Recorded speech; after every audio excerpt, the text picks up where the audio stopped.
Welcome to குட்டி info channel. நம்மளுடைய சேனலுக்கு நீங்கள் புது விவராக இருந்தீங்கன்னா இந்த வீடியோவை லைக் பண்ணிக்கோங்க. கூடவே உங்களுக்கு சூர்யா சார் ரொம்ப பிடிக்கும்னா இந்த வீடியோவோட கமெண்ட்டில் ஹார்ட் குறி கொடுங்க.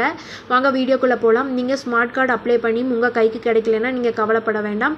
ஏன்னா மக்களவை தேர்தல் காரணமாக நிறையா ரூல்ஸ் போட்டிருந்தாங்க. இந்த ரூல்ஸ்னால் நிறையா மக்கள் ஃபாரின்லேருந்து நம்ம நாட்டுக்கு வந்தாலும் அவங்க கொண்டு வந்திருக்க பணத்தையெல்லாம் பறிமுதல் செஞ்சுருந்தாங்க.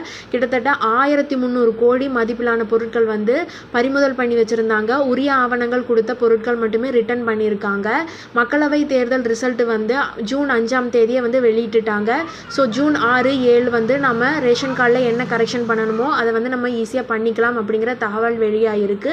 அது மட்டும் இல்லாமல் ஆல்ரெடி ரேஷன் கார்டு அப்ளை பண்ணி செலக்ட் ஆகி ரேஷன் கார்டு அச்சடிக்கப்பட்ட எல்லா ரேஷன் கார்டுகளும் இனி விநியோகிக்கப்படும் அப்படிங்கிற தகவல் வெளியாகிருக்கு.